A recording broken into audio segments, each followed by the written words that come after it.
Hi students, இன்றைக்கி வந்து நம்ம செகண்ட் கிளாஸ் பார்க்குறோம். நம்மளுடைய பேசிக் டெய்லரிங் கோர்ஸில் நம்ம வந்து ரெண்டாவது வகுப்பு பார்க்குறோம். இதில் வந்து நான் வந்து பார்த்திங்கன்னா என்னென்ன மெட்டீரியல்ஸ் தேவைன்னு பார்த்தா, இப்போ வந்து என்னென்ன துணி மெட்டீரியலில் என்ன வேணும் அப்படின்றத பார்த்துருவோம். வந்து டூல்ஸ் என்னென்ன தேவைன்னு பார்த்தோம். ஒன்றாவது வீடியோ பார்க்காதவங்க போய் அதையும் பார்த்துட்டு வந்துடுங்க. இப்போ வந்து வகுப்பு 2ல் வந்து என்னென்னு கேட்டிங்கன்னா, இப்போ வந்து என்னென்ன மெட்டீரியல் நமக்கு யூஸ் ஆகும் அப்படின்னு சொல்லி பார்க்கலாம். இது வந்து மல்லு துணின்னு சொல்லுவாங்க. இது வந்து கொஞ்சம் சல்லடை மாதிரிக்கே இருக்கும். இந்த துணி வந்து பார்த்திங்கன்னா, நம்ம இந்த குட்டீஸ்களுக்கு இந்த வெயில் காலத்துலலாம் பார்த்திங்கன்னா, இதில் வந்து சும்மா ஒரு ஃப்ராக் மாதிரிக்கே அப்புறம் பெட்டிக்கோட் மாதிரிக்கெல்லாம் தச்சு போட்டோம் அப்படின்னு சொன்னால், ரொம்ப குட்டி குழந்தைங்க 6 மாதத்துலேருந்து இருக்காங்கள, அவங்களுக்கு 3 வயசு வரைக்கும் இந்த அக்கினஸ்திர வெயில் தேரத்தில் இது வந்து ஒரு குளிர்ச்சி தன்மையாகவும் ஒரு சல்லடை மாதிரிக்கே இருக்கும். அவங்களுக்கு வெக்க வந்து நல்லா தாங்கும். ஸோ அந்த மாதிரிக்கே இந்த துணியை நம்ம வாங்கிக்கலாம். அடுத்து பாப்ளிங் துணின்னு சொல்லுவாங்க. இந்த பாப்ளிங் துணி வந்து பார்த்திங்கன்னா ஒரு மாதிரி காட்டன் துணி தான், நல்லா வலுவலுன்னு இருக்கும். இதுவும் பிள்ளைகளுக்கு வந்து குழந்தைங்களுக்குலாம் நீங்கள் பெட்டிக்கோட் தைக்கலாம். பட்டு பாவாடை சட்டை நம்ம தைக்கிறோம் அப்படின்னு சொன்னால் இந்த பாப்ளிங் துணி தான் மேல் பெட்டி வச்சு நம்ம தைக்க போகிறோம். கீழே பட்டு பாவாடை வைப்போம், மேல் பெட்டியில் வந்து இந்த பாப்ளிங் கிளாத் தான் நம்ம தைப்போம். ஸோ நம்ம பேசிக்காக தச்சு பழகிறதுக்கு அப்படின்னு சொன்னால் நம்ம வந்து இந்த ரேஷன் வேட்டி இருக்குது பாருங்கள், வேட்டி சட்டை, அது பேர் என்ன, சேலை, இதெல்லாம் நம்ம வந்து யூஸ் பண்ணிக்கிறலாம். பேசிக்காக நம்ம பழகிறதுக்கு இது போதும் நமக்கு. சரியா? நீங்கள் அதுக்கு போக நீங்கள் இன்னும் எடுக்கணும் அப்படின்னு சொன்னால் காடா துணி இருக்குது. அது ரேட்டு கம்மியான ரேட்டில் இருக்குது. காடா துணி வந்து பார்த்திங்கன்னா மீட்ரு 50 ரூபாயோ நம்ம தான் இருக்கும். அது வந்து நீங்கள் ஒரு 10 மீட்ரு கூட வாங்கி வச்சுக்கலாம். பட் ஆனால் முடிஞ்ச அளவுக்கு இந்த மாதிரிக்கே செலவு குறைச்சி நீங்கள் பழகுங்க. அட்வான்ஸ் கோர்ஸ் நம்ம வரும்போது மெட்டீரியல்ஸ் நிறையா எடுக்கிற மாதிரி இருக்கும், நம்ம நிறையா தைக்கிற மாதிரி இருக்கும். ஸோ அதுக்கு நீங்கள் நிறையா செலவு பண்ணுற மாதிரி இருக்கும். ஸோ பேசிக்கில் நீங்கள் வந்து இருக்கிறத வச்சு தைங்க. ரேஷன் வேட்டி இருக்கும், ரேஷன் சாரீ இருக்கும், அதே போல் இந்த பாப்ளிங் துணி இருக்கும். ஸோ பாப்ளிங் துணியெலாம் நீங்கள் நிறையா எடுத்து வச்சுக்கலாம். ஏன்னா இதில் நம்ம வந்து நிறைய தைக்க போகிறோம் குழந்தைகளுக்கு. ஸோ அது உங்களுக்கு யூஸ் ஆகும். ஸோ தைக்கும்போதே நீங்கள் வந்து பேப்பர் கட்டிங் போட்டு துணி கட்டிங் போட்டு நீங்கள் தைச்சு பழகும்போது ரொம்ப உங்களுக்கு கை வந்து செட் ஆயிரும். தைக்கவே எனக்கு தெரியாது, இது வரைக்கும் நான் மிஷினில் உட்காந்ததே கிடையாது அப்படின்றவங்க கூட ஈஸியாக என்னோடய மெத்தட் நீங்கள் ஃபாலோ பண்ணி வாங்க. ஒரு கிளாஸும் மிஸ் பண்ணாமல், வீடியோ ஸ்கிப் பண்ணாமல் பார்த்துக்கிட்டே வாங்க. நிறைய நீங்கள் கற்றுக்கலாம். இப்போ நம்ம 4 விதமான துணி நம்ம எடுத்துருக்கோம். ஸோ இந்த துணியை வச்சு நம்ம அடுத்தடுத்து நம்ம தைக்க போகிறோம். ஸோ இப்போ வந்து என்னென்ன ஃபஸ்ட்டு ஸ்டார்டிங்கில் பேசிக் ஸ்டூடெண்ட்ஸ் வந்து நீங்கள் என்ன தைக்க போகிறீங்க, எப்படி நீங்கள் தைக்க போகிறீங்கன்றதை பார்க்கலாமா? ஓகே, இப்போ அடுத்து வந்து என்ன செய்ய போகிறோன்னு பார்த்தீங்கன்னா, இந்த மாதிரிக்கு நான் வந்து ஸ்டிச்சஸ் உங்களுக்கு நான் கொடுப்பேன். இது என்னென்னு பார்த்தீங்கன்னா, ஃபஸ்ட்டு பேசிக் ஒன்று. புதுசாக மிஷின் வந்து உட்கார தெரியாதவங்க கூட வந்து மிஷினில் வந்து பெல்ட்டு மாட்டி ஊசி மாட்டி எப்படி தைக்கிறேன்னு சொல்லிடுவேன். ஃபஸ்ட்டு வந்து பேப்பரில் வந்து நீங்கள் தைக்க போகிறீங்க. பேப்பரில் நேர் கட்டிங், இதுக்கு பேர் வந்து நேர் ஸ்டிச்சிங், கட்டிங்கில் ஸ்டிச்சிங், நேர் ஸ்டிச்சிங் சொல்லி நேராக வந்து நம்ம ஸ்டிச் பண்ண போகிறோம். இது ஒரு 10 கோடு நீங்கள் போட்டு ஒரு பேப்பர் ஃபுல்லாக நீங்கள் வந்து தைக்க போகிறீங்க. அடுத்து லைட்டு வளைவு பார்த்திங்கன்னா லைட்டாக தான் இந்த பெண்டாக இருக்கும். இந்த லைட்டு வளைவு நீங்கள் கொடுக்க போகிறீங்க. இதை வந்து பார்த்திங்கன்னா இதை நல்லா தைச்சிட்டிங்க, நேராக தைச்சிட்டிங்க அப்படின்னா லைட் பெண்டிங் உங்களுக்கு ஆட்டோமேட்டிக்காக வந்துடும். சரியா? அதை எப்படி சொல்லிக் தைக்கணும் அப்படின்றத நான் வந்து தைக்கிற வீடியோலேயே உங்களுக்கு தெளிவாக நான் சொல்லி தருவேன். சரியா? அடுத்த ஸ்டிச் பார்த்திங்கன்னா வி ஸ்டிச். இது வந்து பார்த்திங்கன்னா வி மாதிரிக்கே வரும். இந்த இடத்துல நான் உங்களுக்கு டாட் வச்சு காமிச்சிருப்பேன். இது எதுக்காக இந்த டாட் வச்சுருக்கோம் அப்படின்னு சொல்லி பார்த்தீங்கன்னா, இந்த டாட் வந்து நம்ம ஊசியை கொண்டாந்து இங்கே நிறுத்தி அப்புறம் பேப்பரை நம்ம திருப்பி இங்கே வரணும். இங்கே ஊசி நிறுத்துகிறோம், திருப்பி இங்கே போகிறோம், இங்கே ஊசி நிறுத்துகிறோம். சரியா? இந்த மாதிரி எந்தெந்த கார்னரில் வந்து நம்ம ஊசியை நிறுத்தி அதுக்கப்புறம் நம்ம துணியை திருப்பி விட்டு அப்புறம் தான் அந்த வீனிக்கு போடணும். ஸோ இந்த வீயை போட்டு பழகிக்கிட்டீங்க அப்படின்னு சொன்னால், இந்த ஸ்ட்ரெயிட் பழகிட்டீங்க அப்படின்னு சொன்னால், நீங்கள் வந்து எல்லா விதமான துணியும் தைக்கிறதுக்கு உங்களுடைய ஃபிங்கர் வந்து செட் ஆகிக்கிறோம். இந்த மாதிரிக்கு வளைவு தைச்சிக்கிட்டீங்க அப்படின்னு சொன்னால், இந்த விரலில் நம்ம வந்து துணியை வந்து இப்படி அட்ஜஸ்ட் பண்ணுவோம் தைக்கும்போது. ஸோ நமக்கு மிஷினுக்குள்ளே நம்ம கை போகாத அளவுக்கு இந்த ஃபிங்கர்ஸ் வந்து நமக்கு வந்து ஒரு ட்ரைனிங் ஆகிக்கிறோம். ஸோ இந்த வீ நெக் நம்ம தைக்கும்போது எப்படின்னு சொல்லி கேட்டிங்கன்னா, அந்த மிஷினோடைய ஊசியும் நம்மளுடைய கையும் ரெண்டும் வந்து பார்த்திங்கன்னா எப்படி வேலை பார்க்குது அப்படின்ற நமக்கு வந்து ஒரு செட் ஆகிக்கிறோம். இன்னொன்று பயம் விட்டு போயிடும். ஸோ புதுசாக தைக்கிறவங்க என்ன செய்வாங்கன்னு தெரியுமா, ஒரு பதட்டத்தில் நம்ம கையை வந்து மிஷினுக்குள்ளே கொடுத்துருவாங்க. ஸோ அப்படிலாம் இல்லாமல் பொறுமையாக தைக்கிறது தான் இந்த டாட் நான் கொடுத்துருக்கேன். உங்களுக்கு ஒரு டெஸ்ட் இப்போ கொடுக்குறேன் நான்.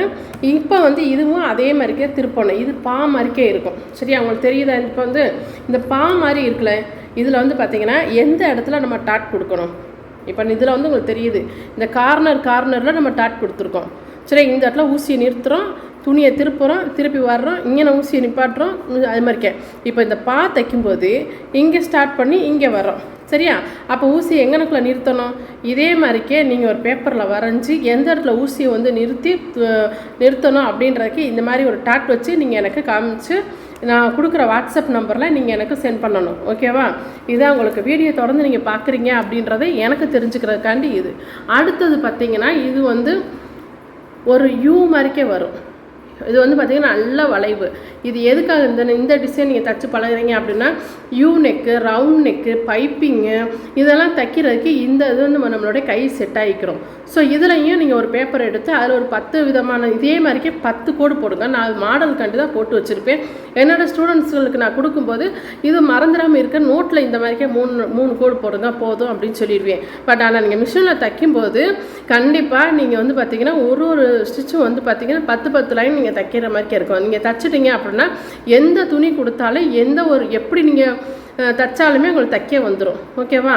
ஏன்னா நமக்கு வந்து பூனை துணி வரும், காட்டன் துணி வரும், கிரேப் சில்க் வரும், பட்டு மாதிரிக்கே துணி வரும், எதுனாலும் பாலிஸ்டர் துணி வரும் தைக்கிறதுக்கு. ஸோ அப்போ இந்த மாதிரி நீங்கள் தைச்சி பழகிட்டீங்க அப்படின்னு சொன்னோம்னா எந்த துணினாலும் உங்கள் கைக்கு செட் ஆகிரும். ஸோ அடுத்தது பார்ப்போம். இது வரைக்கும் நம்ம 5 ஸ்டிச் பார்த்துட்டோம். இது 6வது ஸ்டிச். 6, 7, 8 இது கொஞ்சம் கஷ்டமாக தான் இருக்கும். ஆனால் தச்சு பழகிட்டோம்னா ரொம்ப ஈஸியாக இருக்கும். இப்போ இதில் வந்து என்ன செய்ய போகிறோம்னா இங்கே ஸ்டார்ட் பண்ணி இந்த உள் பக்கத்தில் வந்து முடிக்க போகிறோம். ஸோ இப்படியே நீங்கள் வந்து தைக்கிறீங்க. இது வந்து ஒரு சஸ்டிக் மாதிரிக்கே இருக்கும். ஸோ இந்த ஸ்டெப்பில் நீங்கள் தைக்கும்போது இதுவும் அதே மாதிரி கார்னர் நம்ம நிறுத்தி தான் தைக்க போகிறோம். பானைக்கு நம்ம வச்சு தைக்கிறோம் அப்படின்னு சொன்னாலே இந்த மாதிரி பொசிஷன் வரும். இது எதுக்காக அப்படின்னு சொல்லி பார்த்தீங்கன்னா நம்மளோட இந்த விரல் வந்து இப்போ தைக்கும்போது துணி வந்து இப்படி நம்ம திருப்பும்போது அந்த துணியும் அந்த மிஷினும் கண்ட்ரோலுக்குள்ளே வர்றதுக்காண்டி இந்த ஸ்டிச் நம்ம பழக போகிறோம். இதில் ஒரு 5 விதமான கோடு நீங்கள் பழகினா போதும். அடுத்து ரவுண்டு. இது வந்து எதுக்காக பழகுறீங்க அப்படின்னு சொன்னால் இப்போ இது வந்து இந்த சஸ்டிக் மாடல் வந்து வெளியில் ஸ்டார்ட் பண்ணி உள்ளே முடிச்சிங்க. இப்போ உள்ளே இங்கே ஸ்டார்ட் பண்ணுறோம். இங்கே ஊசி இறக்கி இப்போ இப்படியே தச்சுக்கிட்டே வரும்போது நம்மளுடைய கை வந்து இப்படியே மாறி கை சுற்றி கொடுக்கும், துணியை சுற்றி கொடுக்கும். இது எதுக்காக நம்ம தைக்க போகிறோம்னா நம்ம வந்து கிராஸ் பீஸ் தைப்போம் ப்ளவுஸுக்கெல்லாம். அப்போ வந்து நமக்கு துணியை இழுக்காமல் ஊசி உடஞ்சிடாமல் துணியவும் இழுக்கக்கூடாது, அடியில் பாபின் நூலும் அந்துடக்கூடாது, மேலே ஊசியும் உடஞ்சிடக்கூடாது. 3 நம்ம கண்ட்ரோல்குள்ளே வச்சு நம்ம தைக்கிற போது இந்த ரவுண்ட் நம்ம தைச்சி பழகிட்டீங்க அப்படின்னு சொன்னீங்கன்னா எந்த கிராஸ் பீஸும் உங்களுக்கு தைக்கிறதுக்கு ஈஸியாக இருக்கும். ப்ளவுஸில் கிராஸ் பீஸ் வச்சு நம்ம இழுக்காமல் தைச்சி திருப்ப போகிறோம். ஸோ அந்த ரவுண்டுக்காக இப்போ இந்த ரவுண்டு பழகுறோம்.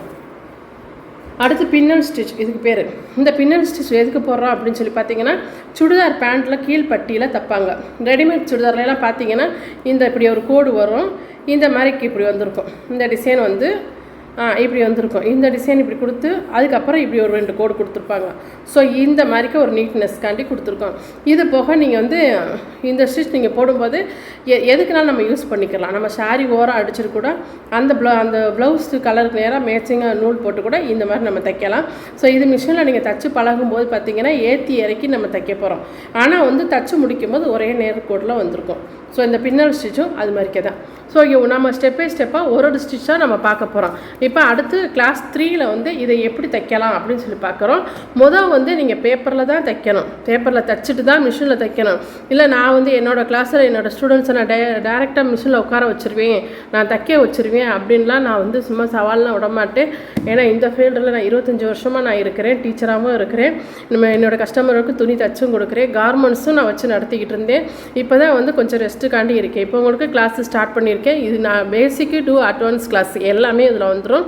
ஸோ நீங்கள் வந்து எதுக்காக நான் கொடுக்குறேன் அப்படின்னா நீங்கள் ஃபஸ்ட்டு பேப்பரில் ஒரு டிசைன் பழகிட்டு அதுக்கப்புறம் நூல் மாட்டி நம்ம துணியில் தைக்க போகிறோம். இதே டிசைனை திருப்பி துணியிலையும் தைக்க போகிறோம்.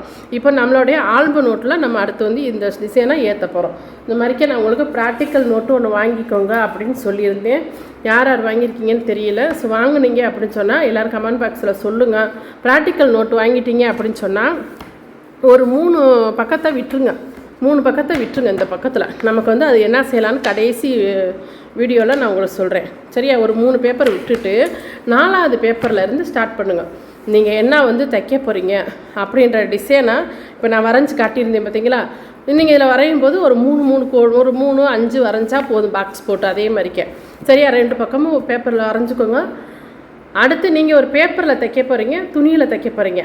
அதையும் இதுக்குள்ளே நீங்கள் ஒட்டுனாலும் சரி, இல்லைன்னா இன்னொரு ப்ராக்டிக்கல் இந்த ஷார்ட் ஆல்பம் இல்லாட்டி ஆல்பம் நிறையா இருக்குது, ஃபைல் நிறையா இருக்குது. துணியில் நீங்கள் தைக்கிறத அந்த ஃபைலில் சேவ் பண்ணிக்கோங்க.